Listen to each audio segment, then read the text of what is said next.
এমন এক পিতার ঘরে জন্ম হলো, তার পিতা নিজেই হলেন মূর্তির কারিগর। জাতির পিতা জাতির লোকদেরকে দাওয়াত দেওয়ার আগে সর্বপ্রথম তার ঘরে দাওয়াত দিলেন। আমার আপনার নবীও নবুয়ত পাওয়ার পরে মক্কার কুরাইশ বংশে দাওয়াত দেওয়ার আগে সর্বপ্রথম তার ঘরে দিয়েছেন। সবার আগে তিনি তার নিজের বিবি আমাদের মা আম্মাজান খাদিজা রাদিয়াল্লাহু আনহাকে দাওয়াত দিয়েছেন। সুবহানাল্লাহ। এই জায়গায় জাতির পিতার সাথে আমার নবীর মিল আছে। অমিল হলো আমার নবীর স্ত্রীকে দাওয়াত দেওয়ার পরে তিনি সাথে সাথে ঈমান কবুল করেছেন। আর ইব্রাহিম আলাইহিস সালাম তিনি তার মূর্তির কারিগর পিতাকে যখন দাওয়াত দিয়েছেন, তার পিতা তার সাথে অত্যন্ত রূঢ় আচরণ করেছেন। কেমন আচরণ হলো আর দাওয়াতটাই বা কিরকম হলো, আল্লাহ তাআলা কোরআনে কারিমে সেটা উল্লেখ করেছেন। কোরআনে কারিমের ৬ নম্বর সূরা সূরাতুল আনআমের ৭৪ নম্বর আয়াতে আল্লাহ তাআলা বলছেন, ওয়া ইয ক্বালা ইব্রাহিমু লিআবিহি আযারা আতাত্তাখিযু আসনামান আলিহা ইন্নী আরাকা ওয়া কওমাকা ফি দালালিম মুবিন। আল্লাহ তাআলা বলছেন, আর স্মরণ করো যখন ইব্রাহিম তার পিতা আযরকে বললেন, আতাত্তাখিযু আসনামান আলিহা, আপনি কি এই মূর্তিগুলোকে উপাস্য রূপে গ্রহণ করেছেন নাকি? যদি আপনার নিজের হাতে বানানো এই মূর্তিগুলোকে আপনি উপাস্য হিসাবে গ্রহণ করে নেন, তো শুনেন আমি আপনাকে বলছি, ইন্নী আরাকা ওয়া কওমাকা ফি দালালিম মুবিন, নিশ্চয়ই আমি আপনাকে এবং আপনার কওমের লোকদেরকে, আপনার জাতির লোকদেরকে গোমরাহ অবস্থায় দেখতে পাচ্ছি, পথভ্রষ্ট অবস্থায় দেখতে পাচ্ছি। ওগো আমার পিতা, আপনার নিজের হাতে বানানো মূর্তির পূজা বাদ নিয়ে যিনি আপনাকে বানিয়েছেন এবং গোটা বিশ্ব চরাচরকে যিনি এত সুন্দর করে সৃজন করেছেন, জোরে বলেন তিনি কে? জাতির পিতা তার নিজের বাবাকে বললেন, সেই আল্লাহর ইবাদত করো। নিজের বাপকে তিনি যখন দাওয়াত দিলেন, তার পিতা তার সঙ্গে কেমন রূঢ় আচরণ করলেন। আল্লাহ তাআলা কোরআনে কারীমের 19 নম্বর সূরা সূরাতু মারইয়ামের 46 নম্বর আয়াতে বলছেন, ক্বালা আরাগিবুন আনতা আন আলিহাতি ইয়া ইব্রাহিম লাইন লাম তানতাহি লাআরজুমান্নাকুম ওয়াহজুরনি মালিয়া। বাপ ছেলেকে বললেন, তাহলে কি ইব্রাহিম তুমি আমাদের মূর্তি থেকে মুখ ফিরিয়ে নিয়েছো? যদি তুমি তাই করো, তোমার এই কর্মকাণ্ড লা ইল্লাম তানতাহি, যদি বন্ধ না করো, লা আরজুমান্নাক, আমি বাপ হয়ে তোমাকে প্রস্তরাঘাত করে, পাথরের আঘাতে তোমাকে আমি রক্তাক্ত করব। নাউযু বিল্লাহ। পিতা ছেলেকে বলছেন, তুমি আমার ছেলে, আমি তোমাকে প্রস্তরাঘাত করব। শুধু তাই নয়, ওয়াহজুরনি মালিয়া, আমাকে পরিত্যাগ করে তুমি চলে যাও, তোমাকে ত্যায্য পুত্র করব। নিজের বাবাকে দাওয়াত দিলেন আর তার বাবা তাকে হুমকি দিলেন, ধমক দিলেন, এমনকি বাড়ি থেকে বের করে দেওয়ার কথাও বললেন। আমার নবীর বেলায়ও তার স্বজাতির লোকেরা তাই করেছে। আমার নবী যখন সাফা পাহাড়ে দাওয়াত দিয়েছেন, আবু লাহাব আমার নবীকে গালি দিয়েছে। শুধু তাই নয়, একটা পাথর হাতে নিয়ে আমার নবীর মাথা মুবারকের দিকে ছুঁড়ে মেরে আমার নবীর মাথা ফাটিয়ে আমার নবীকে সে রক্তাক্ত করেছে। শুধু তাই নয়, গালিগালাজও করা হয়েছে। ইব্রাহিম আলাইহিস সালাম পিতার কাছে দাওয়াত দিলেন, পিতা ভালো আচরণ করলেন না রূঢ় আচরণ করলেন? জোরে বলেন। বাপ বলেন, বাড়ি থেকে বের করে দিব, তোমাকে পাথরের আঘাতে ক্ষতবিক্ষত করব। এই হুমকি, এই ধমকের পরে ইব্রাহিম আলাইহিস সালাম জাতির পিতা, তিনি কি তার দাওয়াত বন্ধ করে দিয়েছেন নাকি চলমান রেখেছেন? পিতা যখন তার সাথে রূঢ় আচরণ করলেন, এবার তিনি পিতার পাশাপাশি তার নিজের জাতির লোকদের কাছে মূর্তি পূজারী তারকা পূজারী কওমের কাছেও তিনি দাওয়াত দিলেন। দাওয়াতের ভাষা কেমন ছিল আর তার জাতির লোকদের ব্যবহারটাই বা কেমন ছিল? আল্লাহ তাআলা কোরআনে কারীমের 21 নম্বর সূরা সূরাতুল আম্বিয়া এর 52 নম্বর আয়াত থেকে বলছেন, ইয ক্বালা লিআবিহি ওয়া কওমিহি মা হাযিহি তামাসিলুল্লাতী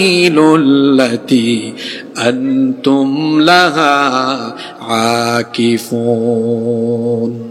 স্মরণ করো, ইব্রাহিম যখন তার পিতা এবং তার জাতিকে বললেন, এগুলো কি সেই মূর্তি নাকি আল্লাতী আনতুম লাহা আকিফুন, যেগুলোর পূজা তোমরা করো? কেন তোমরা এগুলোর পূজা করো? তার জাতির লোকেরা তখন জবাব দিল, ক্বালু ওয়াজাদনা আবাআনা লাহা আবিদিন, আমরা আমাদের পূর্বপুরুষদেরকেও এই মূর্তিগুলোর পূজায় পেয়েছি, তারা এগুলোর পূজা করত। ইব্রাহিম আলাইহিস সালাম তখন বললেন, এটা তো কোনো দলিল হতে পারে না, তোমাদের পিতৃপুরুষদের মতো তোমরাও যদি দেখা দেখি আল্লাহর সাথে শিরক করো, এটা তো গুমরাহি হবে। তিনি তাদেরকে বললেন, ক্বালা লাকাদ কুনতুম আনতুম ওয়া আবাউকুম ফি দালালিম মুবিন, অবশ্যই আমি তোমাদেরকে এবং তোমাদের পূর্বপুরুষদেরকে সুস্পষ্ট গুমরাহির ভেতরে দেখেছি।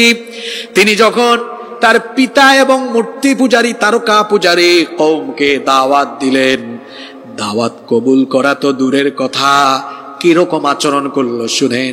তারা তখন জাতির পিতাকে বলল, ক্বালু আজিতানা বিল হাক্কি আম আনতা মিনাল লাইবিন। তারা বলল, তাহলে তুমি সত্য নিয়ে আসো, মুআজিজা নিয়ে আসো, নতুবা আমরা মনে করব তুমি আম আনতা মিনাল লাইবিন, নতুবা মনে করব তুমি কৌতুককারী ব্যক্তি ছাড়া আর কিছু না। নাউজুবিল্লাহ পড়বেন না? জাতির পিতা দাওয়াত দিলেন, তারা ঠাট্টা করলো, মস্করা করলো। ঠিক একই রকম আমার নবী যখন মক্কার কাফেরদেরকে দাওয়াত দিয়েছেন, দাওয়াত দেওয়ার আগ পর্যন্ত ডাকলো আল আমিন, আর দাওয়াত দেওয়ার পরে বলে সাহির, জাদুকর, কাহিন, গণক, মাজনুন, পাগল, কাযযাব, মিথ্যাবাদী। নাউযুবিল্লাহি মিন যালিক। তাহলে বোঝা গেল যুগে যুগে কাফেরদের খাসলত এক ধরনের ছিল, একই রকম ছিল। দিনের দাওয়াত যারাই দেয়, দিন বিরোধীরা তাদেরকে গালিগালাজ করে। ১৫০০ বছর আগে আমার নবীকে গালিগালাজ করা হয়েছে, আরো ৪,০০০ ৪,৫০০ বছর আগে জাতির পিতাকে গালিগালাজ করা হয়েছে, জাতির পিতার সন্তানদেরকে ৪,৫০০ বছর পরে, নবীর উম্মতদেরকে ১৫০০ বছর পরে এখনো দিন বিরোধীরা, কোরআন বিরোধীরা গালিগালাজ করে। কোরআন বিরোধীদের খাসলত ঠিক আছে, ভার্সন মডেল শুধু গালির চেঞ্জ হয়েছে। বলবেন হুজুর চেঞ্জ হয়েছে কিভাবে? আগে গালি ছিল, তুমি কৌতুককারী, তুমি পাগল, মিথ্যাবাদী, গণক। আর ৪,০০০ বছর ১৫০০ বছর পরে এসে এখন খাসলত ঠিক রেখে কোরআন বিরোধী দিন বিরোধীরা শুধু মডেল ভার্সনটা চেঞ্জ করে গালি ঠিকই রেখেছে। এখনকার গালি হলো জঙ্গি জঙ্গি, মানবতা বিরোধী আর যুদ্ধাপরাধী। খাসলত ঠিক আছে, ভার্সন শুধু আপডেট হয়েছে। দেখেন আইফোন প্রতি বছর তার ভার্সন চেঞ্জ হয়, 11, 12, 13, 14, 15, 16। আইফোন তার নাম আইফোনই রেখেছে, শুধু ভার্সনটা, মডেলটা কি করে চেঞ্জ করে। ১৫০০ বছর আগে আমার নবীর সাথে দিন বিরোধীরা যা করেছে, ৪,৫০০ বছর আগে জাতির পিতার সাথে দিন বিরোধীরা যা করেছে, জাতির পিতার সন্তানদের সাথে, নবীর উম্মতদের সাথেও ১৫০০ বছর পরে কুরআনওয়ালা লোকদেরকে যুদ্ধাপরাধী, মানবতা বিরোধী নাটক মঞ্চস্থ করে অন্যায়ভাবে তাদেরকে শহীদ করে দেওয়া হয়েছে। অন্যায়ভাবে শহীদ করা হয়েছে শহীদ আল্লামা দেলোয়ার হোসেন সাঈদীকে। সম্পূর্ণ মিথ্যা মামলা দিয়ে তাকে অন্যায়ভাবে যুদ্ধাপরাধী বানিয়ে শহীদ করে দেওয়া হয়েছে।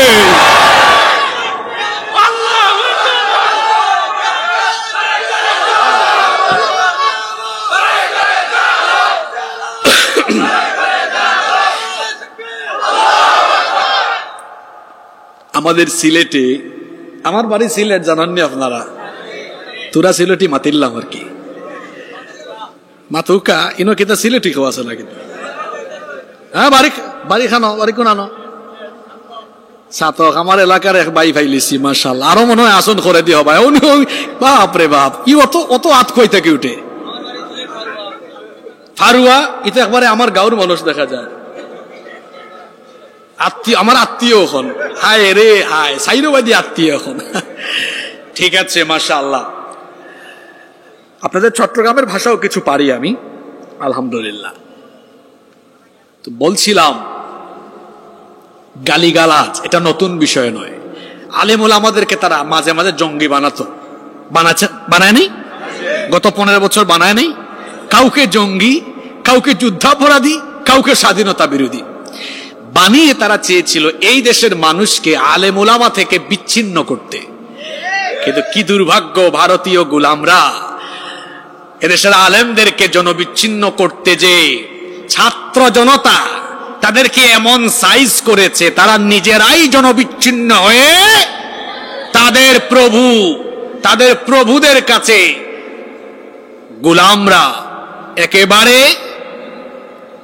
একেবারে ইতরের মতো পালিয়ে তারা নিজেরাই জনবিচ্ছিন্ন হয়ে এখন নির্বাসিত হয়েছে।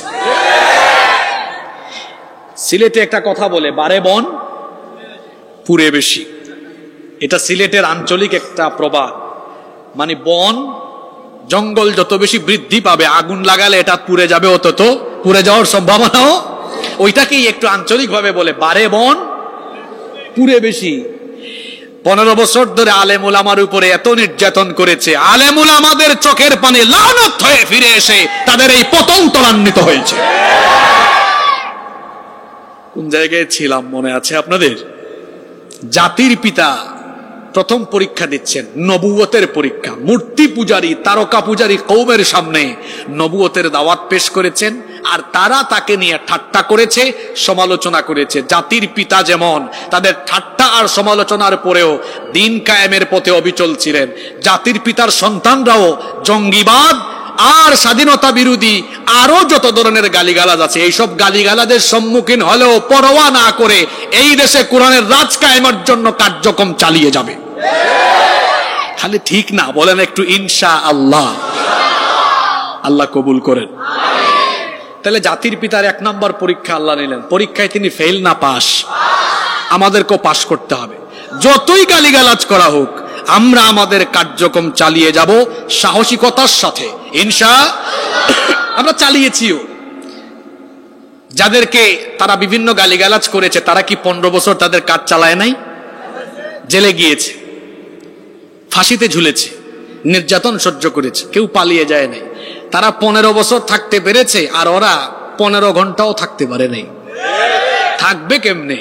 কারণ চোর, ডাকাত, চাঁদাবাজ আর দুর্নীতিবাজের খেতাবে ভূষিত হয়ে তারা তাদের নামকে চোর ডাকাতের তালিকায় অন্তর্ভুক্তি করেছে। জনগণের রোশানলে পড়ার আগেই তারা তাদের মামু বাড়ি দৌড় দিয়েছে।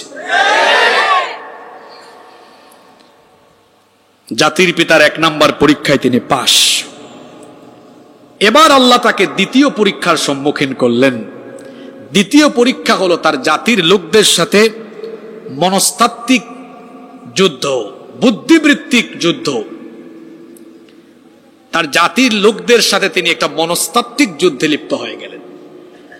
বাকবিতণ্ডা। আল্লাহ দেখলেন, দেখি আমার খলিল আমার দ্বীনের পথে থাকতে গিয়ে, দাওয়াত দিতে গিয়ে তার জাতির লোকদেরকে বুদ্ধিবৃত্তিক মোকাবেলা কিভাবে করে। দাওয়াতি ময়দানে কিন্তু আপনি বুদ্ধিবৃত্তিক ভাবে এগিয়ে থাকা লাগবে। জাতির পিতাও তাই করেছে। জাতির পিতা এদেরকে দাওয়াত দিলেন। দেখে আরেকবার বলি, জাতির পিতা কে? আরেকটু জোরে বলেন। জাতির পিতা তার জাতির লোকদেরকে দাওয়াত দেন। দাওয়াত এরা কবুল করে না। তিনি ভাবলেন এত কথা বলি, এরপরেও তারা মূর্তির সামনে গিয়া মাথা নত করে। আমি মূর্তিগুলারে এমন ভাবে এমন কোনো কাজ করব যাতে গোটা জাতির লোকদের হুঁশ ফিরে আসে, মাথার টনক যেন নড়ে উঠে। চিন্তা করলেন বুদ্ধিবৃত্তিক ভাবে এমন কিছু করা দরকার যাতে করে গোটা জাতির লোকদের মাথার টনক নড়ে উঠে, যাতে করে তাদের হুঁশ ফিরে আসে। ইব্রাহিম আলাইহিস সালামের জাতির লোকেরা সেই সময়ে বছরের একটা নির্দিষ্ট দিনে শহরের বাইরে তারা উৎসব মেলায় চলে যেত। তারা যখন শহরের বাইরে মেলায় চলে গেল, ইব্রাহিম আলাইহিস সালাম এই সময় মূর্তিশালায় ঢুকলেন, মূর্তির ঘরে ঢুকলেন। ঢুকার পরে তিনি এক আজীব অবস্থা লক্ষ্য করলেন। মূর্তিগুলোর সামনে হরেক রকমের খাবার দাবার আছে। মূর্তিগুলোর সামনে হরেক রকমের খাবার দাবার দেখে তিনি তাদেরকে বললেন, কোরআনুল কারীমের 37 নম্বর সূরাতুস সাফফাতের 91 নম্বর আয়াতে আল্লাহ বলছেন, ফারাগা ইলা আলিহাতিহিম ফাকালা আলা তাকুলুন। মূর্তিশালায় ঢুকে যখন দেখলেন এদের সামনে খাবার, বলেন আলা তাকুলুন, এত খাবার দাবার আছে, আপনারা শুরু করেন না কেন এগুলো? আপনারা খান না কেন এগুলো? তিনি মূর্তির সাথে কথা বলছেন, আপনারা এগুলো খান, এত খাবার দাবার। তিনি কথা বলছেন, মূর্তি কোনো জবাব। পরের আয়াতে এসেছে, তিনি বললেন, কি ব্যাপার, আপনাদের সামনে খাবার আছে, বললাম খাইতে, খাচ্ছেন না। মা লাকুম লা তানতিকুন, আমার সাথে আপনারা কথাও বলছেন না, আপনারা খানও না কথাও বলেন না। যখন খানও না কথাও বলেন না, তিনি তখন বললেন, কথা যেহেতু শুনতেছেন না, আপনারা মনে হয় অমনোযোগী, একটু মনোযোগ ফিরাইয়া আনি। ফারাগা আলাইহিম দরবাম বিল ইয়ামিন, ডান হাতে কুঠার নিয়ে এবার সবগুলারে সাইজ করা আরম্ভ করলেন। সাইজ কইরা একেবারে বড়টার কাছে গিয়া ভাবলেন এইটারে আর সাইজ করার দরকার নেই। তিনি এবার যেটা দিয়ে সাইজ করলেন ওইটা, ওই কুঠারটা বড়টার কাঁধের উপরে রেখে দিয়ে বের হয়ে চলে আসলেন। ওরা মেলা থেকে ব্যাক করলো। মেলা থেকে যখন তারা ব্যাক করলো, তারা দেখলো فجعلهم جذاذا إلا كبيرا لهم لعلهم إليه يرجعون। অতঃপর বড় মূর্তিটির কাঁধের উপরে কোঠার ঝুলিয়ে তিনি চলে আসলেন। এরা যখন ফিরে আসলো, ফিরে আসার পরে তারা বলল, قالوا من فعل هذا بآلهتنا إنه لمن الظالمين। এই কাজটি কে করলো? নিশ্চয়ই সে অনেক বড় জালিম। তাদের মধ্য থেকে কেউ কেউ বলল, سمعنا فتى يذكرهم يقال له إبراهيم। শুনেছি একজন যুবক আছে, তার নাম হলো ইব্রাহিম, যে আমাদের এই মূর্তিগুলোর ব্যাপারে আজে বাজে কথা বলে। তখন তারা বলল, ক্বালু ফাতু বিহি আলা আয়ুনিন নাসি লাআল্লাহুম ইয়াশহাদুন। তাকে মানুষের সামনে উপস্থিত করো, হাজির করো, যাতে লোকজন এটা ভালোভাবে জানতে পারে। আর ইব্রাহিম আলাইহিস সালামকে আনা হলো, বলা হলো, ইব্রাহিম তুমি কামটা করতে পারলা? তিনি বললেন, কি? এই যে এগুলাকে তুমি সাইজ করে দিলা কেন? তিনি বললেন, তোমরা আমাকে অযথা কেন জিজ্ঞেস করছো? দেখো না কার বাড়ি, যে কাজ করেছে সে নিজেই তার কাঁধের উপরে কুঠার নিয়ে এখনো দাঁড়িয়ে আছে। তাকে জিজ্ঞেস করো সে কেন এখনো অক্ষত, বাকিগুলো শেষ, ক্ষতবিক্ষত, সবাই ক্ষতবিক্ষত, সে অক্ষত, নিশ্চয়ই তার কাছে কোনো রহস্য। তারে জিজ্ঞেস করো আগে, সে নিজে ঠিকঠাক, বাকি সব শেষ, সবাই ক্ষতবিক্ষত, সে অক্ষত থাকলো কেমনে? নিশ্চয়ই এখানে কিছু একটা, ওরে জিজ্ঞেস করো। এটা চলছে বুদ্ধিবৃত্তিক মনস্তাত্ত্বিক যুদ্ধ জাতির সাথে, এটাও একটা পরীক্ষা। পরীক্ষা নিচ্ছেন কে? তিনি যখন বললেন এরে জিজ্ঞেস করো, এ কেন অক্ষত এখনো, তিনি যখন এই কথা বললেন, তখন তার জাতির লোকেরা বলল, ثم نكسوا على رؤوسهم لقد علمت ما هؤلاء ينطقون। তারা মাথা নত করে দিল, বলল, তুমি তো ভালো করেই জানো এই মূর্তিগুলো কথা বলতে পারে। এই তো ইব্রাহিম আলাইহিস সালাম কথা বলার সুযোগ পেলেন। তিনি তখন বললেন, যেগুলো কথা বলতে পারে না, যার জবানি নাই, যে তোমাদের ফরিয়াদ শুনে তোমাদের ফরিয়াদের জবাব দিতে পারে না, আচ্ছা বাদ দাও সব কথা, যে তার নিজের হেফাজতই করতে পারে না, সে কেমনে তোমাদের হেফাজত করবে? ও তো নিজেরই হেফাজত করতে পারে না, ও তোমাদেরকে কিভাবে হেফাজত করবে? তোমরা কি এখনো এগুলোর পূজা করবে নাকি আল্লাহর ইবাদত করবে? প্রশ্ন ছুড়ে দিলেন। তারা কি মূর্তি পূজা ছেড়ে দিয়েছে? মাথা হেট হয়ে গেল। তারা বলল, ইব্রাহিম যে কাজ করেছে এটা আমাদের লিডারকে জানানো দরকার। তাদের লিডারের নাম হলো নমরুদ। লিডারের নাম হলো নমরুদের কাছে যখন নিয়ে যাওয়া হলো, নমরুদ তো এটা শুনে ফায়ার হয়ে গেল, রেগে বেগে আগুন। সে তখন ইব্রাহিম আলাইহিস সালামের সাথে আবার বাকবিতণ্ডায় জড়িয়ে গেল।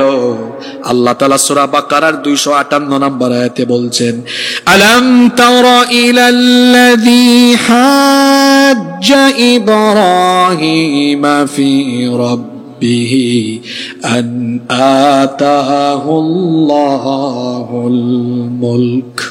স্মরণ করো যখন ইব্রাহিমের সাথে ওই ব্যক্তি বাকবিতণ্ডা করেছিল যাকে আল্লাহ রাজত্ব দিয়েছিলেন। নমরুদের সামনে ইব্রাহিম আলাইহিস সালাম যখন গেলেন, নমরুদ বলল, আমি তো এখানে রব, তুমি আবার কোন রবের দাওয়াত দাও? ইব্রাহিম আলাইহিস সালাম বললেন, সেই রব, রব্বি আল্লাযী ইউহয়ী ওয়া ইউমীত, যিনি জীবন দেন মৃত্যুও। এই নমরুদ এমন শয়তান, সে বলল, আনা উহয়ী ওয়া উমীত, আমিও জীবন দেই আমিও মরণ দেই। সেটা মানুষের সামনে প্রমাণও করে দিল। জেলখানার কয়েদিকে বলল, যাও তো মৃত্যুদণ্ডের রায় হওয়া, ফাঁসির রায় হয় একজন কয়েদিকে আমার সামনে নিয়ে আসো। কয়েদখানার দ্বার রক্ষী মৃত্যুদণ্ডের আদেশ হওয়া, ফাঁসির আদেশ হওয়া একজন কয়েদিকে যখন ডেকে আনলো, নমরুদ বলল, যা, তোকে আমি খালাস করে দিলাম। জনগণকে বুঝালো, দেখেছো মৃত্যুর মুখ থেকে আমি চাইলে মানুষকে জীবন দিতে পারি। কয়েদিকে বলল, একজন নিরপরাধ লোককে ধরো, নিরপরাধ ব্যক্তিকে আমার সামনে হত্যা করো। হত্যা করে সে বলল, দেখেছো আমি চাইলে মানুষকে মৃত্যু দিতে। কি যাতে শয়তান চিন্তা করেছে। ইব্রাহিম আলাইহিস সালাম মনে মনে চিন্তা করলেন, এই শয়তানকে আজকে উচিত শিক্ষা দেওয়া দরকার। তিনি তখন নমরুদকে বললেন, ঠিক আছে নমরুদ, শোনো, ক্বালা ইব্রাহিমু ফাইন্নাল্লাহা ইয়াতি বিশ-শামসি মিনাল মাশরিকি ফাতি বিহা মিনাল মাগরিব। আমার আল্লাহ প্রত্যেকদিন পূর্ব দিক থেকে সূর্য উদিত করে পশ্চিম দিকে নিয়ে সূর্য ডুবিয়ে দেন। তোর যদি ক্ষমতা থাকে তাহলে আগামীকাল তুই পশ্চিম দিকে একটু সূর্য উঠাইয়া দেখা। তার বাপ পারবে এটা? কথা বলেন। ফাবুহিতাল্লাযী কাফার, মাথা হেট হয়ে গেল, নিচু হয়ে গেল। নমরুদের তো মান সম্মান যায়। নমরুদ আর তার জাতির সমস্ত কাফির নেতারা ইব্রাহিম নবীর সাথে বাকবিতণ্ডায় জড়িয়ে পারলো না পরাজিত হলো। এখানে ইব্রাহিম আলাইহিস সালাম পাস। এবার 3 নম্বর পরীক্ষা, আগুনের পরীক্ষা। যখন মনস্তাত্ত্বিক যুদ্ধে তার জাতির লোকেরা হেরে গেল, নমরুদ এবং তার সাঙ্গপাঙ্গরা বলল, ক্বালু হাররিকুহু ওয়ানসুরু আলিহাতাকুম ইন কুনতুম ফাইলিন। অগ্নিকুণ্ড প্রজ্বলন করো, ইব্রাহিমকে তথায় নিক্ষেপ করো। বিরাট আয়তনের জায়গা নির্ধারণ করে অগ্নিকুণ্ড প্রস্তুত করা হলো। একটা চরকির মধ্যে ইব্রাহিম আলাইহিস সালামকে উঠায়া চরকির মাধ্যমে তাকে অগ্নিকুণ্ডে নিক্ষেপের বন্দোবস্ত তারা যখন করলো, এমন সময় ফেরেশতা হাজির। ফেরেশতা এসে বললেন, ওগো আল্লাহর খলিল, ইমানের পরীক্ষা, ইমানের দাওয়াত দেওয়ার কারণে ইমানের পরীক্ষায় অবতীর্ণ হয়ে আগুনের সামনে আপনি দণ্ডায়মান। কিছুক্ষণ পরে এই নমরুদ এবং তার সাঙ্গপাঙ্গরা আপনাকে এই আগুনের মধ্যে নিক্ষেপ করবে। আহারে, আজ এই বিপদে আসমানের ফেরেশতা পর্যন্ত আপনার জন্য ব্যাকুল হয়ে গিয়েছেন। আপনি আমাকে বলেন, আপনি যদি চান, আমাকে আল্লাহ এমন ক্ষমতা দিয়েছেন, নমরুদের প্রজ্বলিত এই অগ্নিকুণ্ডকে আমি নিভিয়ে দিয়ে সেটাকে সাগরের মধ্যে নিক্ষেপ করার ক্ষমতা রাখি। আপনি যদি বলেন আমি সেটাই করব। ইব্রাহিম আলাইহিস সালাম জাতির পিতা তখন বললেন, তোমার মতো ফেরেশতার সাহায্যের আমার দরকার নাই। তিনি তখন বললেন, হাসবুনাল্লাহু ওয়া নি'মাল ওয়াকিল। আল্লাহু আকবার। আমার আল্লাহ আমার জন্য যথেষ্ট, তিনি আমার জন্য উত্তম অভিভাবক। আল্লাহ কি দেখতেছেন না আমি আল্লাহর দ্বীনের দাওয়াত দেওয়ার কারণে আমি তার কারণে আগুনে পড়তেছি? আল্লাহ দেখুক, আল্লাহ দেখুক। তার খলিল ইব্রাহিম তার জন্য আগুনে ঝাঁপ দিতে পারে, একবার না তো। এই আগুনে নিক্ষিপ্ত হলে আমার রব যদি খুশি হন, আমি একবার না তো বারবার বারবার আমার রবকে খুশি করার জন্য, সন্তুষ্ট করার জন্য বারংবার ঝাঁপ দিব, আমি তাও এই পথ থেকে সরে যাব না। আল্লাহু আকবার। জাতির পিতার সন্তানদেরকে এমন হতে হবে। আমরা জাতির পিতার, আরো আসতে বলেন, জাতির পিতা আগুনের পরীক্ষায় অবতীর্ণ হয়ে নমরুদের অগ্নিকুণ্ডকে ভয় পান নাই। জাতির পিতার সন্তানরাও বাংলাদেশে কোরআনের রাজ কায়েমের জন্য আয়নাঘর, জেল, জুলুম, ফাঁসি, রক্ত, শাহাদাতের দরকার হলে রক্ত, জীবন, শাহাদাতের মাধ্যমে জীবন বিলিয়ে দিবে, তাও কোনো বাতিল বা জালেমের নির্যাতনের সামনে মাথা নত করবে না। পারবো তো? আল্লাহ কবুল করেন। ইব্রাহিম আলাইহিস সালামের এই দৃঢ়তা, অবিচলতা দেখে আল্লাহ খুশি হয়ে গেলেন। আল্লাহ আগুনকে বললেন, হে আগুন, আগুনের মালিক কে? কয়েকজন চুপচাপ, ভাবখানা এমন যে তারা আগুনের মালিক। তারা ভাবতেছে, হুজুর আমাদের ঘরের গ্যাসের চুলা তো আমরা না দিলে আমরাই তো মালিক। আপনি মালিক? মালিক কে? আগুনকে আল্লাহ এবার ডাক দিলেন, ইয়া নারু কুনি বারদান ওয়া সালামান আলা ইব্রাহিম। হে আগুন, আমি তো তোমাকে সৃষ্টি করেছি, তোমার স্বভাব হলো এমন, তুমি উত্তাপ দিয়ে জ্বালিয়ে দাও, পুড়িয়ে দাও, ভস্ম করে দাও। কিন্তু আজ আমার হুকুমে তুমি তোমার স্বভাবের বিপরীত কাজ করবে। তুমি আজকে ইব্রাহিমের জন্য আরামদায়ক এবং শান্তিদায়ক হয়ে যাও। ইব্রাহিম আলাইহিস সালামকে আগুনের কুণ্ডুলিতে ফেলে নমরুদ তার দলবল নিয়ে খুব লাফালাফি, খুশি খুশি, হাসি খুশি, আমার শত্রু ইব্রাহিম শেষ। কিছুক্ষণ পরে একজন কয়, লিডার অবস্থা তো ভালো না। কয়, কিরে কি হয়েছে? তাকায় দেখেন না, আমরা তারে ফালায় দিলাম আগুনে, আর সে ওখানে ফুল বাগানে বসে আছে। ও বাজি, সুবহানাল্লাহ মুখ দিয়ে বাইর নইব। ইমানের পথে অবিচল থাকলে আগুনও ফুল বাগানে পরিণত হয়ে যায়। কার হুকুমে? জাতির পিতা আগুনের পরীক্ষায়ও। পরবর্তী পরীক্ষা এবার 4 নাম্বার। আপনারা আসেন? কষ্ট হচ্ছে? মোনাজাত দিয়ে দিব। 4 নাম্বার পরীক্ষা। এত দাওয়াত দিলেন এদেরকে, এই মূর্তি পূজারী, তারকা পূজারীরা ঈমান আনে নাই। এত দাওয়াত দেওয়ার পরে ঈমান আনছে মাত্র 2 জন। কয়জন? একজন হলেন তার নিজের স্ত্রী সারাহ, আরেকজন তার ভাতিজা লূত আলাইহিস সালাম। এই কয়জন? আর তিনি একজন। মোট দেখলেন এখানে দাওয়াতের পরিবেশই আর নাই। আর নমরুদ তো নিজেকে খোদা দাবি করেছে। পরবর্তীতে তার পতনও খুব সাংঘাতিক ভাবে হয়েছে। আসমানের দিকে তীর মেরেছে যে আমি আসমানের খোদারে শেষ করে ফেলবো। আর আল্লাহ তাআলাও কি করলেন? জিবরিলকে বললেন তার তীরের মধ্যে একটু রক্ত লাগায় দাও, সে সন্তুষ্ট হয়ে যাক। তীর যখন ফিরে আসলো, তীর দেখায়, দেখছো দেখছো দেখছো আসমানের খোদা। নমরুদকে আল্লাহ তাআলা কোনো বাহিনী দিয়ে শেষ করেন নাই। কি দিয়ে? শুধু মশা না, অসুস্থ মশা, প্রতিবন্ধী মশা, ল্যাংড়া মশা, স্ত্রী মশা। স্ত্রী মশার কথাই তো আল্লাহ বলেছেন, ইন্নাল্লাহা লা ইয়াস্তাহি আন ইয়াদরিবা মাসালাম মা বাউদাতান মুআন্নাস। আল্লাহ মশার উপমা দিয়েছেন। আজকের বিজ্ঞান গবেষণা করে দেখেছে পুরুষ মশা মানুষ কামড়ায় না, স্ত্রী মশা মানুষকে কামড় দেয়। আল্লাহর কোরআন কতটা বিজ্ঞানসম্মত।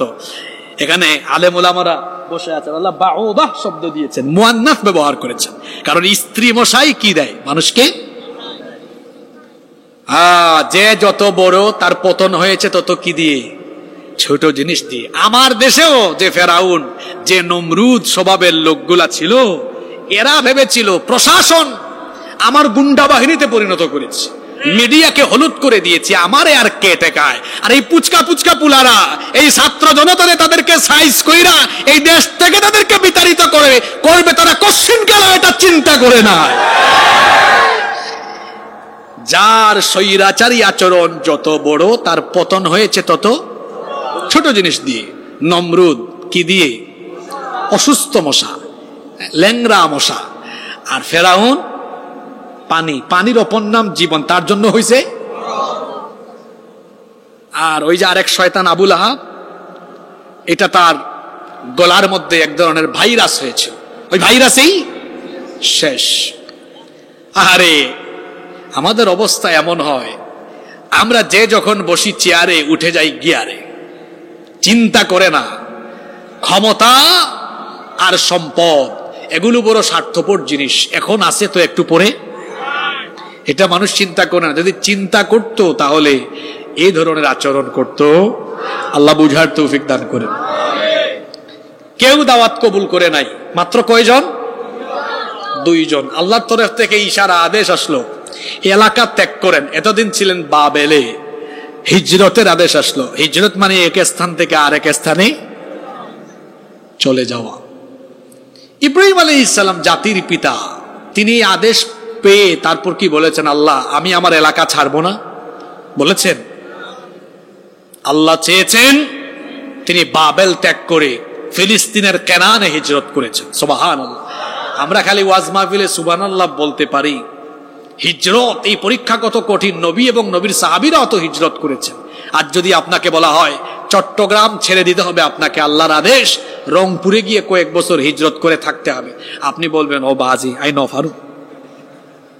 পারবো না আমি হুজুর, আপনারা জানগা, আমি যাব না।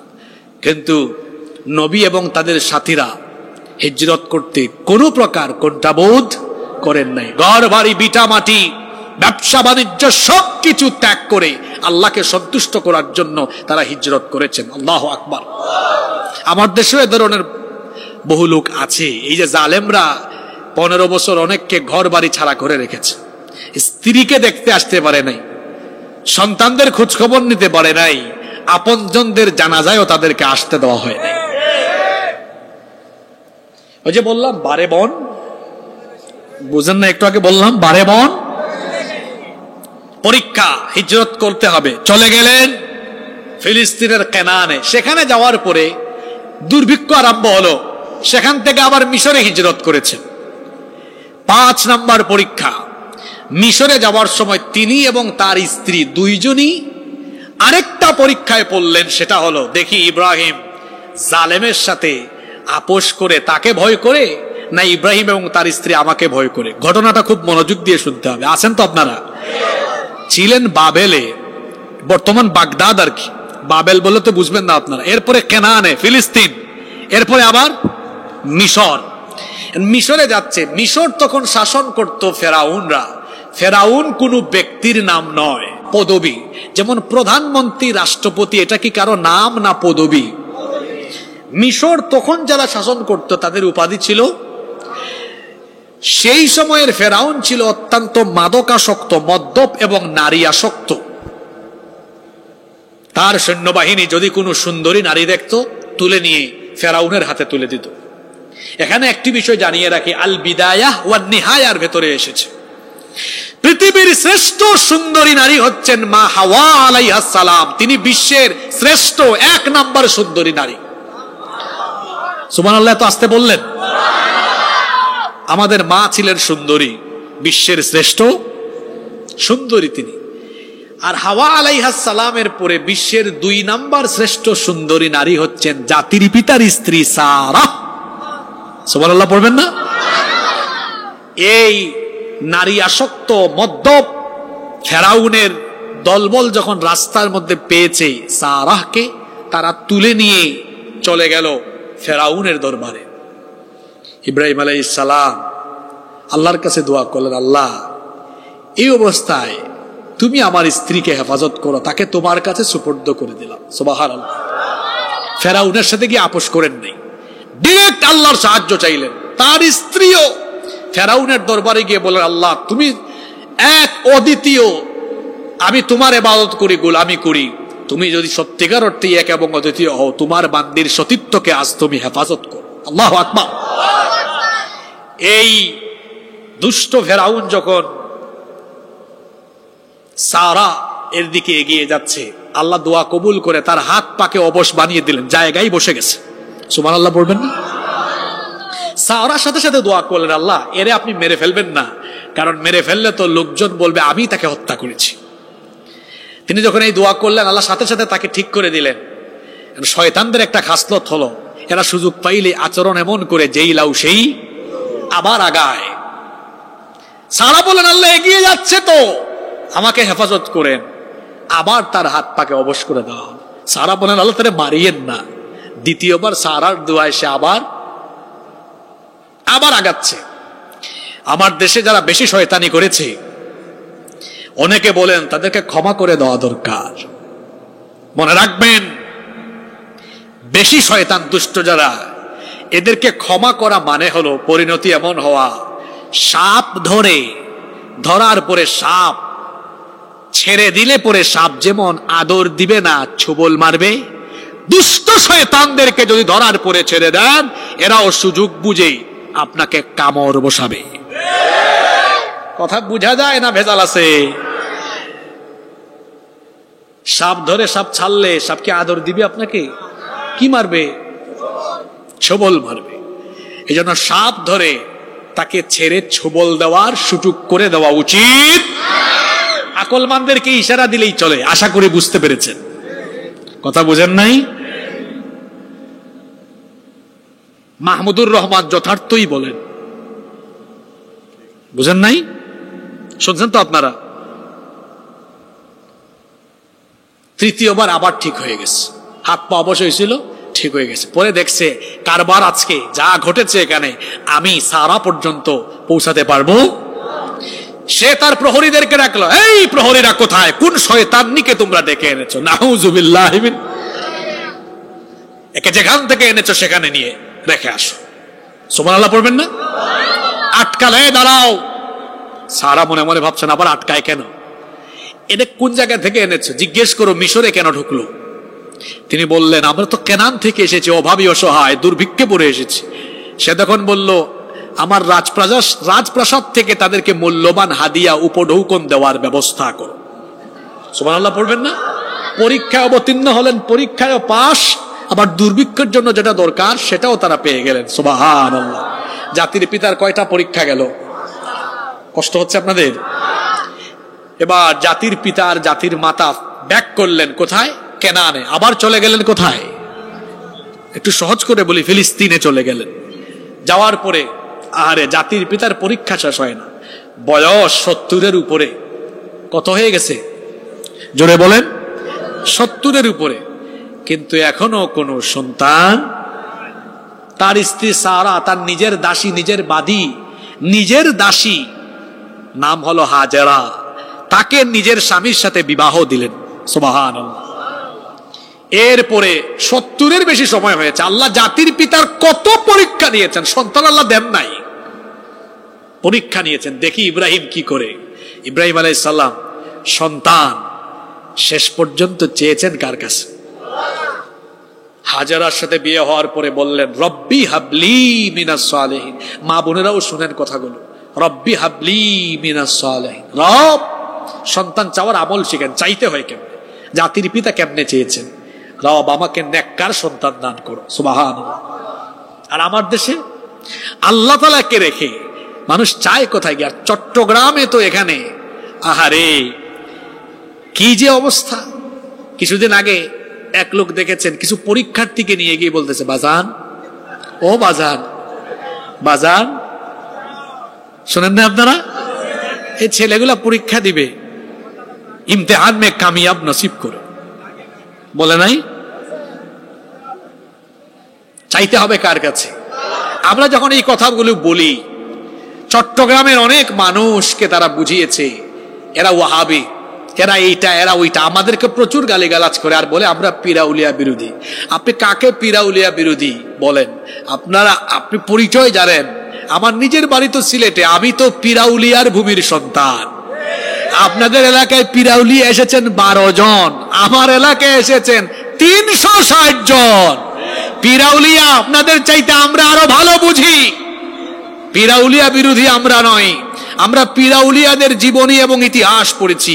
ওলিয়া উলিয়াদেরকে আমরা অন্তর থেকে শ্রদ্ধা করি, কিন্তু তাদেরকে যারা খানকায় বসে মুরিদদেরকে তাওহীদ শেখান, সঠিক দিন শেখান, পাশাপাশি যারা জালেমদের বিরুদ্ধে জিহাদ করেন, আমরা সেই সকল উলামা মাশায়েখ পীর মাশায়েখদেরকে সম্মান করি। আমরা শাহজালালের ইতিহাস পড়েছি। আল্লাহর ওলি শাহজালাল রহমতুল্লাহি আলাইহি তিনি সিলেটে এসে মানুষকে তাওহীদের দাওয়াত দেওয়ার পাশাপাশি গৌর গোবিন্দের বিরুদ্ধে তিনি জিহাদ করেছেন। আর তুমি এমন পীরের মুরিদ, তোমার পীর শুধু তোমার কাছ থেকে হাদিয়া তুফা খায়, রাসূলের ইজ্জত সম্মানে আঘাত করা হয়, সে চুপচাপ বসে থাকে, যেন দেখলে মনে হয় একটা বুবা শয়তান। তাহলে আমরা পীরাউলিয়ার অসম্মান করি না, যারা ভণ্ডামি করে তাদের সাথে আমাদের কোনো সম্পর্ক।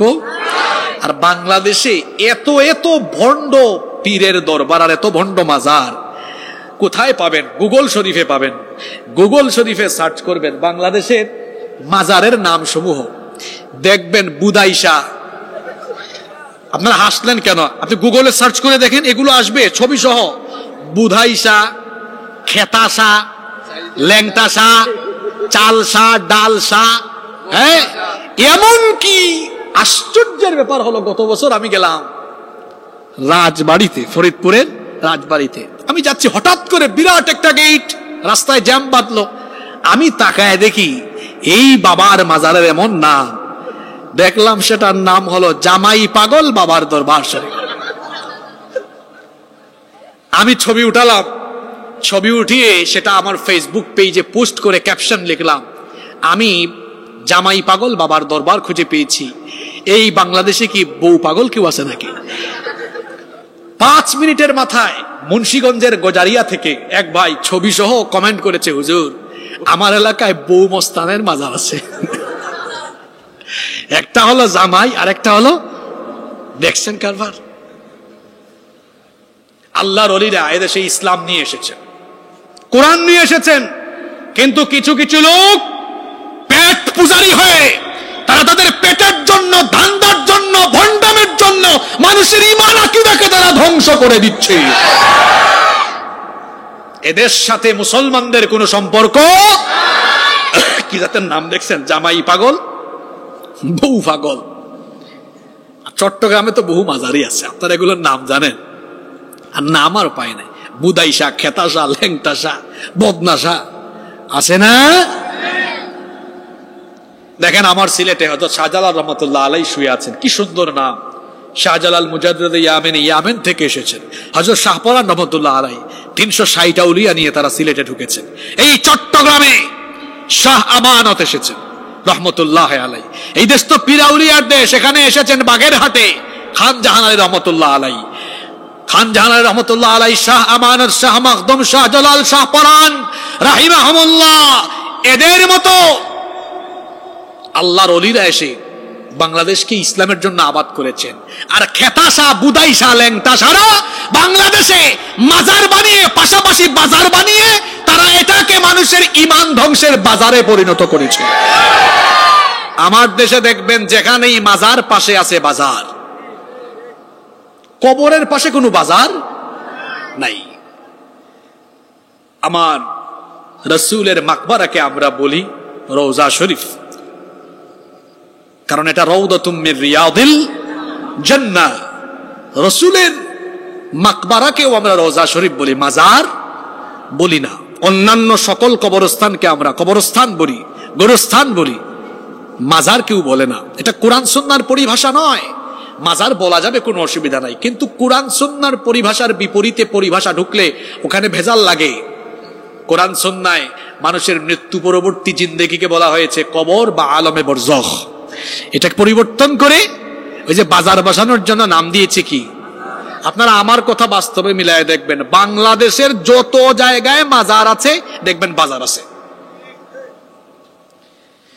সম্মানিত ভাইরা, বলছিলাম ইব্রাহিম আলাইহিস সালাম জাতির পিতার 5 নম্বর সন্তান নাই, চেয়েছেন কার কাছে? সন্তান চাইলেন, রব্বি হাবলি মিনাস সালিহিন, রব আমাকে নেককার সন্তান দান করো। আল্লাহ তার খলিলের দোয়া কবুল করে তারপরে জানিয়ে দিলেন, ফাবাশশারনাহু বিগুলামিন হালিম, আমি তোমার দোয়া কবুল করে নিয়ে তোমাকে এক ধৈর্য সহিষ্ণু নেককার সন্তানের সুসংবাদ দিয়ে দিলাম। সন্তান আল্লাহ দিলেন। ইব্রাহিম আলাইহিস সালাম সন্তান পাইছেন 76 বছর বয়সে, খুব খুশি।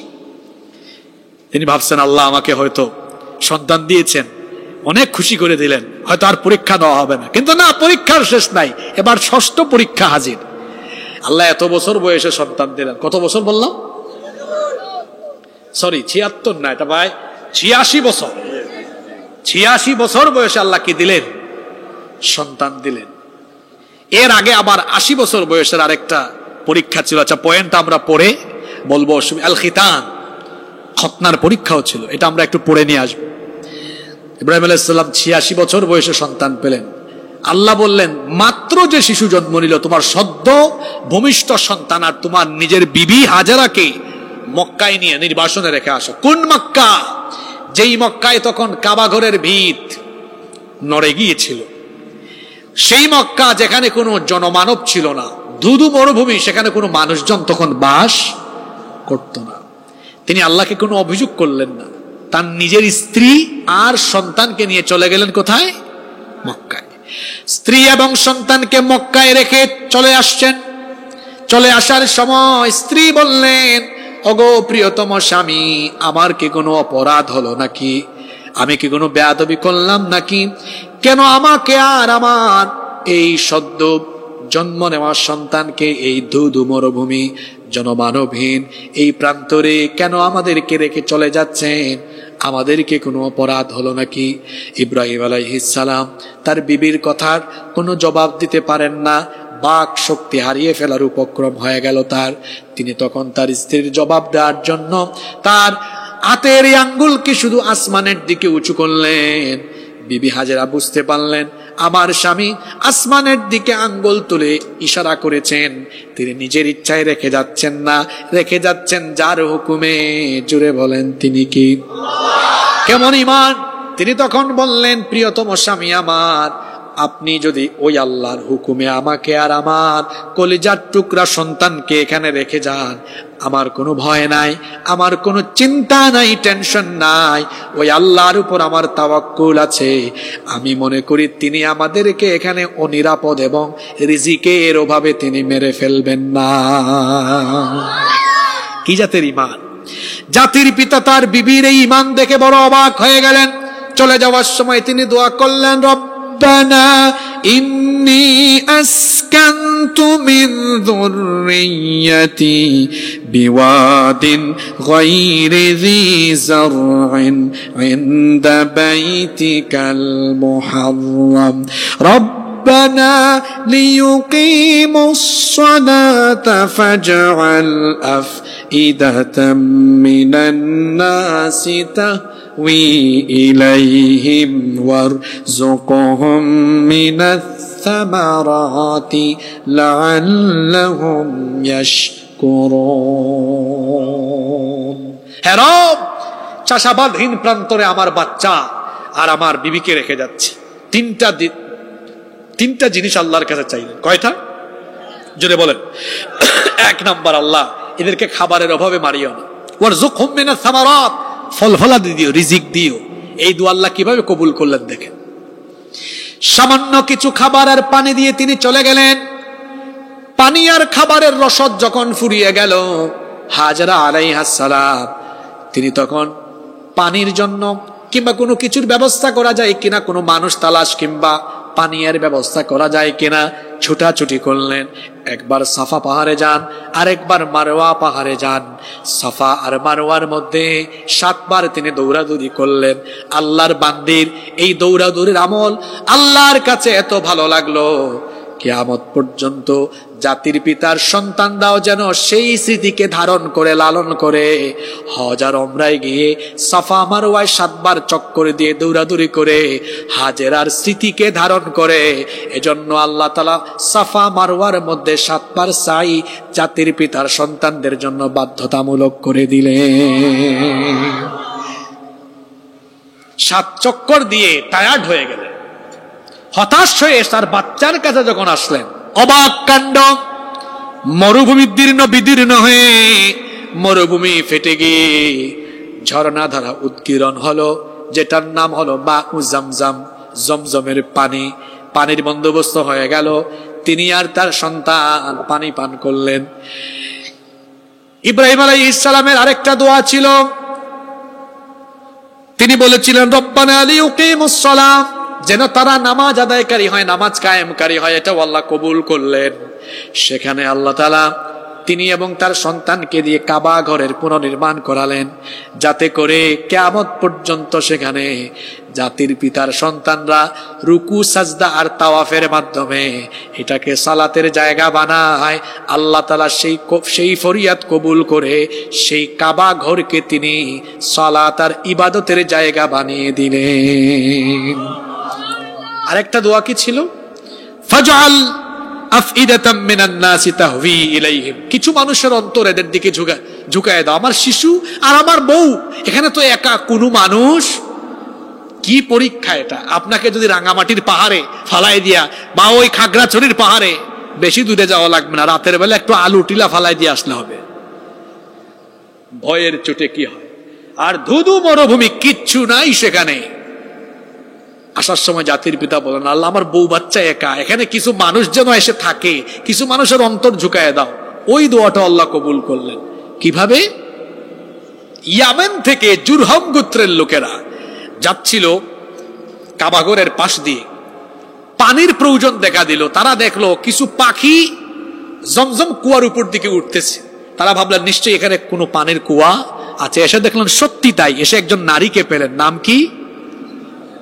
সারানা, নাম হলো হাজেরা। বললেন আমাদেরকে একটু পানি পানের অনুমতি দিবেন? তিনি বললেন দিব, কিন্তু শর্ত আছে। কি আছে? এরা ভেবেছে শর্ত মনে হয় টাকা পয়সা বেশি চাইবে, কিন্তু তাদের ভাবনার বিপরীত ঘটলো। তিনি বললেন শর্ত হলো তোমরা এখানে বসবাস করতে হবে। তারা রাজি হয়ে গেল। জুরহুম গোত্র সেখানে বসবাস করলো। এই জুরহুম গোত্রেই বিবাহ করেছেন ইসমাইল আলাইহিস সালাম, আর এই গোত্রেই আগমন করেছেন আখিরি নবী মুহাম্মদুর রাসূলুল্লাহ সাল্লাল্লাহু আলাইহি ওয়াসাল্লাম। নারীদেরকে আল্লাহ কত মর্যাদা দিয়েছেন! একজন নারীকে কেন্দ্র করে মক্কায় কাবা ঘরের পাশে আরব সভ্যতা গড়ে উঠেছে। সুবহানাল্লাহ। 6 নম্বর পরীক্ষা, 7 নম্বর পরীক্ষা, নির্বাসনের পরীক্ষা। এটাতেও তিনি ফেল করলেন না পাশ করলেন। এর আগে এই পয়েন্ট আমরা আমাদের পরে চলে আসলো। 8 নম্বর পরীক্ষাটা ছিল 80 বছরের সময়, খতনার পরীক্ষা। বুখারীতে হাদিস এসেছে, ইখতাতানা ইব্রাহিম আলাইহিস সালাম ওয়া হুয়া ইবনু 80 সানাতান বিল কদুম। 80 বছর বয়সে ইব্রাহিম আলাইহিস সালামকে আল্লাহ বলেছিলেন তোমার লজ্জাস্থানের সামনের চামড়া কেটে দিয়ে নিজেই নিজের খতনা করো। এই কঠিন কাজটি তিনি করলেন। কুঠার হাতে নিয়ে তার লজ্জাস্থানের সামনের চামড়া কেটে দিয়ে নিজের খতনা তিনি নিজেই করলেন। সুবহানাল্লাহ। 8 নম্বর পরীক্ষায়ও পাস। 9 নম্বর পরীক্ষা, ওই যে ছেলেটাকে রেখে আসছিলেন মক্কায়, এতদিনে ছেলে কি হয়ে গেছে? বড় হয়ে গেছে। ইব্রাহিম আলাইহিস সালাম অপেক্ষায় আছেন কোন সময় আল্লাহ বলবেন যাও পুলাটারে একটু বাড়ি ফিরে নিয়ে আসো, বহুদিন তো নির্বাসনে রেখেছো, বাড়ি ফিরে আনো। কিন্তু ভাবনার উল্টো ঘটলো, বিপরীত। একদিন আল্লাহ স্বপ্ন দেখালেন। কি দেখালেন? নবীদের স্বপ্ন আর আমাদের স্বপ্ন কি এক রকম? ক্যাটাগরি কি সেম? আমার আপনার স্বপ্ন এটার ভ্যালু নাও থাকতে পারে, কিন্তু নবীদের স্বপ্নও হলো আল্লাহর তরফ থেকে আসা ওয়াহী। সুবহানাল্লাহ। তার সন্তান যখন দৌড়ঝাঁপ করার বয়স পর্যন্ত পৌঁছে গেল, স্বপ্নে দেখানো হলো সেই নির্বাসিত সন্তানকে তিনি নিজের হাতে জবাই করছেন। তিনি এবার এই কঠিন পরীক্ষায় যখন পড়ে গেলেন, তখনও তিনি কোনো এক্সকিউজ দেখালেন না, চলে গেলেন সেখানে গিয়ে তার ছেলেকে জবাইয়ের প্রস্তাবটা কিভাবে দিলেন আল্লাহ তাআলা সূরা সফফাতের মধ্যে তা তুলে দিলেন। তিনি গিয়ে তার ছেলেকে বললেন, ফালাম্মা বালাগা মাআহুস সা'য়া ক্বালা ইয়া বুনাইয়া ইন্নী আরা ফিল মানামি আন্নী আযবাহুকা ফানযুর মাযা তারা। হে আমার কলিজার টুকরা ছেলে, ইন্নী আরা ফিল মানাম, নিশ্চয়ই আমি স্বপ্নে দেখেছি, আমাকে স্বপ্নে দেখানো হয়েছে, আন্নী আযবাহুকা, আমি তোমাকে জবাই করছি। দেখেন প্রস্তাবটা কত সুন্দর। বললেন না চলো জবাই করে ফেলব, গিয়ে বলছেন, মিথ্যারও আশ্রয় নেন নাই, আমাকে দেখানো হয়েছে স্বপ্নে, আমি তোমাকে জবাই করছি। বাবা রে, ফানজুর মাযা তারা, বলো বাবা তোমার রায় কি, সিদ্ধান্ত কি? ইসমাইল আলাইহিস সালাম তিনি তো জানতেন তার পিতা পয়গাম্বার, তার বাবার স্বপ্ন এটা স্বপ্ন নয়, এটা হলো পয়গাম্বরী সুলভ আচরণ তার মধ্যেও প্রকাশ পেল। তিনি বললেন, ইয়া আবাতি ফাআল মা তু'মারু সাতাজিদুনি ইনশাআল্লাহু মিনাস সাবিরিন। হে আমার পিতা, আল্লাহ আপনাকে যে ব্যাপারে আদেশ দিয়েছেন আপনি তা পালন করুন, অবশ্যই আপনার ছেলেকে সীমা লঙ্ঘনকারী হিসেবে নয় বরং ধৈর্যশীলদের অন্তর্ভুক্ত পাবেন। সুবহানাল্লাহ। বাপ বেটা দুজনেই প্রস্তুত।